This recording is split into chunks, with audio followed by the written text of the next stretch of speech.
All right, so UFC 304 is coming up. Tom Aspinall versus Curtis Blaydes is the main event for the interim heavyweight title. And, I want to give my breakdown for it. I have some really analytical things to say about this matchup. Let me know who you think is going to win this.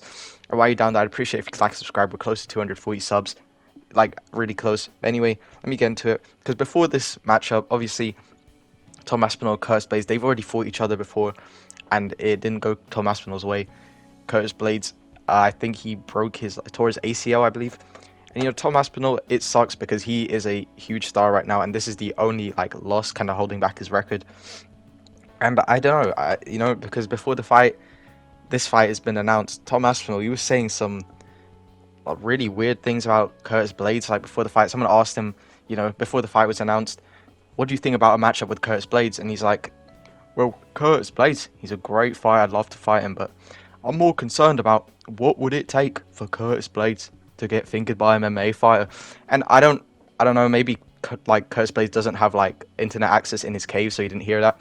Maybe his team scribed it in some hieroglyphics for him, but I don't think Curtis Blaydes seems to be aware about the statements Tom Aspinall said.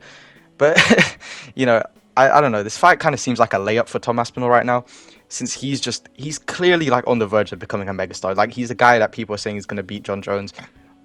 A lot of people think this guy's going to be the future heavyweight GOAT. I think this as well. I think this is just a layup for Tom Aspinall. I really don't think a lot of guys beat him in the heavyweight division. Maybe Cyril Gane and Shamil the Meal Gaziev. I think Shamil Meal, I think he's just a really bad matchup for Tom Aspinall. If the UFC sanctioned a 2-round fight with a snack time in between, I think Shamil Gaziev beats any man on the planet. If you think I'm wrong, you're a casual, and yeah, anyway, I'll get into the breakdown. Because I don't know, bro. This is a tough one to really break down, because we all know Tom Aspinall's gonna win, but what is he's just better than Curtis Blaydes everywhere. I don't know, it's tough because it is a close fight, because I think Tom Aspinall, he's good, but Curtis Blaydes can definitely pull it off too. I'd be really excited if this guy won, to be honest, because we get some crazy good post-fight speeches when the underdog wins. Leon Edwards, headshot dead, pound for pound, the belt belongs to no one. That's a crazy speech. Israel Adesanya, one time if you could feel what I felt with my dog. That's a crazy speech too. And then Curtis Blaydes, I'd be bro, it'd be crazy if he, one got on the mic, that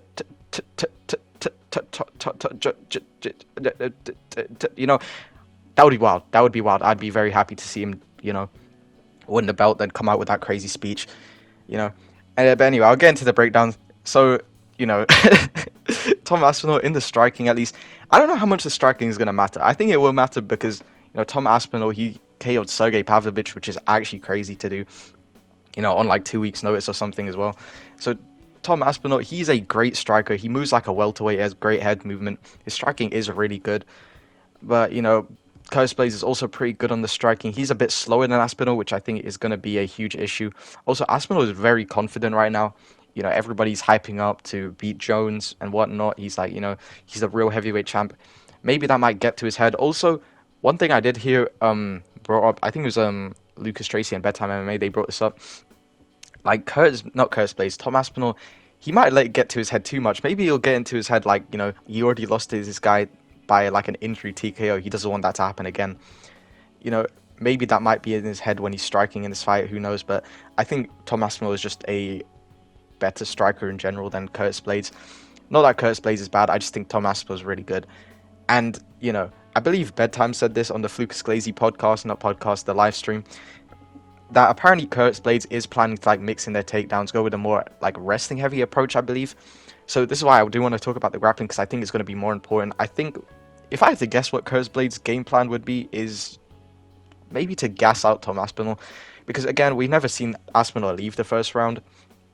So maybe Curtis Blaydes' plan is just to hold him down until we can get to the later rounds, and then he can really impose his game plan, which I guess is a good strategy if he does do that, even though I just invented it and I'm a genius. So, I don't know. I think Curtis Blaydes, his grappling is good, but I don't know how much better it will be, how much good it will be against Tom Aspinall. Because Tom Aspinall, if you don't know, this guy's I believe he's a black belt in jiu-jitsu at least, but his jiu-jitsu is really good, and he used to be a smaller guy, and lighter man's skill, obviously, so Tom Aspinall is going to be a 20 million times better jiu-jitsu grappler, I mean, on the ground than Curtis Blaydes because of light man skill. But no, I'm being serious.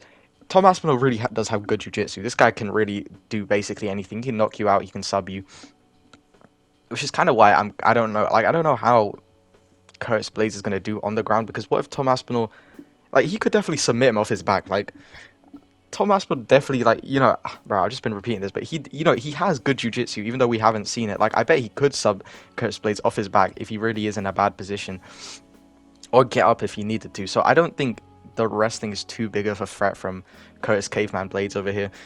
But it could definitely be a problem because again, we've never seen Aspinall off his back. But I don't. And in the later rounds, who knows what? Like maybe Tom Aspinall will gas. Like that is a real thing.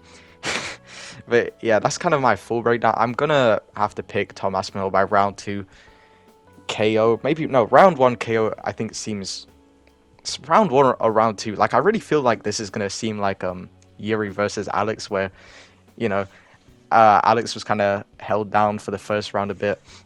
Again, Prohaska was getting outstriked, and then second round, Alex Pereira KOs him. I think that's what might happen, but I definitely see Aspinall just winning this by really however he wants. Unless it goes to a decision. Well, I don't. That's like the weird thing.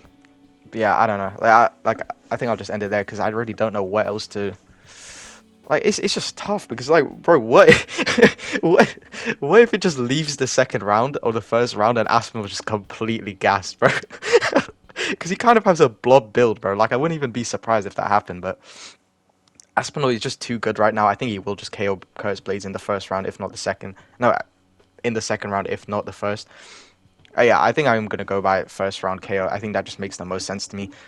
And one other fight I want to talk about, because for some reason it's got moved to the early prelim. I don't even know why. I don't know what Makayev and Manel Kape did to Dana White for this to happen, but I wanted to break that down because I think that's a really interesting fight. A lot of people are going with Manel Kape, and you're clearly just not familiar with Makayev's game. This guy, obviously Manel Kape is the better fighter here, but Makayev, this guy, he will lose and then submit you in the last round. And I think that's what could happen. I think there's two possibilities. Makayev seems kind of motivated, so I think he might actually just go out there and submit Kape in the first round. I think that's definitely something that could happen.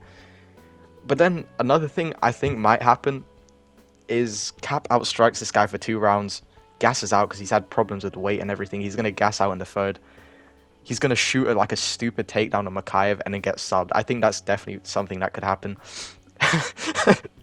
So I feel so bad for Makayev. I don't know why they moved this to the early prelim.